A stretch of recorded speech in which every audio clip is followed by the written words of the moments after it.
Aujourd'hui, 98% des personnes pensent à tort que le réseau d'eau pluviale est filtré. Il est donc primordial que le public prenne conscience de ce problème. Là, je vous présente le principe du déchet abandonné qu'on peut retrouver dans toutes les villes. Donc tous ces déchets-là, qui sont poussés par les eaux de pluie, donc le polystyrène, des plastiques, tout autre.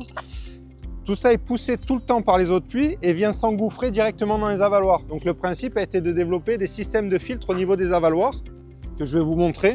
Le but est de dépolluer massivement les rivières, les mers et les océans, parce que 80% de la pollution qu'on retrouve dans le milieu aquatique vient de l'activité terrestre.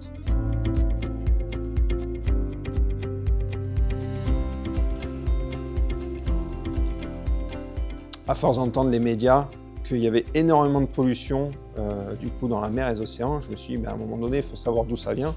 Et donc j'ai fait une petite recherche et en faisant des essais de filtration sur des réseaux, à la sortie des villes, je me suis rendu compte que la première source de pollution venait tout simplement des villes, l'extraction du réseau d'eau des villes qui est rejeté dans le milieu naturel. Aujourd'hui, c'est moi qui déploie les solutions, qui les réfléchis et qui les fabrique. Je suis chaudronnier soudeur donc de métier, ce qui m'a permis justement de pouvoir mettre en place des solutions filtrantes, cohérentes, avec une surverse pour ne pas créer l'inondation, avec des volumes de captation, avec des mailles de filtration réfléchies. Donc tout ça, je le prototype dans cet atelier que vous avez ici. J'ai acheté un lot de machines il y a peu de temps pour permettre d'arriver à tout ça. Et après, quand le prototype est cohérent, c'est de la sous-traitance avec des industriels pour le fabriquer à grande échelle. C'est le système qu'on fabrique aussi pour venir sceller la fonte. Donc c'est un coffrage perdu. Donc au niveau de la manipulation, c'est beaucoup plus facile que les fûts béton aujourd'hui qu'ils installent qu'il faut gruter. On s'est aperçu aussi que pour les rongeurs, les rats ne pouvaient plus transiter par le réseau puisque c'est une paroi en inox et ils viennent glisser dessus. Donc il n'y a plus besoin d'utiliser de la mort aux rats dans les réseaux. Les systèmes qui ont été déployés sur Lille, Paris, Aix-en-Provence, Sainte-Maxime, Draguignan. L'ampleur de la pollution plastique dans les eaux pluviales, c'est 600 000 tonnes de déchets chaque année rejetés en milieu naturel. Donc c'est énorme. Et sans parler des canettes, des mégots et d'autres polluants qui sont en quantité monumentale. Un petit exemple, on est allé au salon de Vivatech avec cette valise qui représente tout simplement la collecte de 15 avaloirs. Donc tout ça finit en rivière, ou dans la mer ou dans les océans. C'est toujours le même constat. En fait, c'est énorme, hallucinant ce qu'on récolte, et aujourd'hui, il n'y a pas d'action pour stopper tout ça.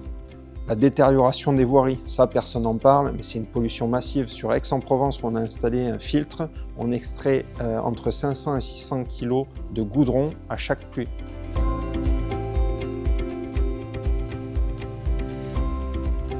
Alors tous ces déchets, le but c'est de les collecter, de les amener dans un centre de valorisation pour extraire les matériaux qui peuvent être recyclés, réemployés, donc le plastique, le métaux. Et les déchets qu'on va appeler ultimes, le but est de les retravailler. Alors soit il y a une solution qui est de les incinérer pour créer de l'énergie, ou alors il y a une autre possibilité aujourd'hui qui est de les broyer et de mettre un liant dedans et de les compresser pour faire des agrégats recyclés, pour remplacer les graviers qu'on retrouve dans le béton notamment. Sans réglementation, c'est difficile de pouvoir déployer les solutions massivement, puisqu'aujourd'hui, tous ces déchets qu'on vient collecter, qui sont en quantité assez énorme, il n'y a pas de réglementation dessus. C'est de la pollution diffuse. Les résultats de la collecte sont très probants, puisqu'on voit que quand on filtre, soit à l'exutoire, à la sortie du réseau, soit au niveau de l'avaloir, au niveau de ces avaloirs-là, tout simplement, on collecte énormément de déchets. Et tout ça, il faut bien prendre conscience que ce n'est pas filtré. Il y a quelque chose qui me perturbe quand même, c'est qu'aujourd'hui, on est capable d'aller sur la Lune, et on n'est pas capable de filtrer nos avaloirs qui polluent massivement tout ça.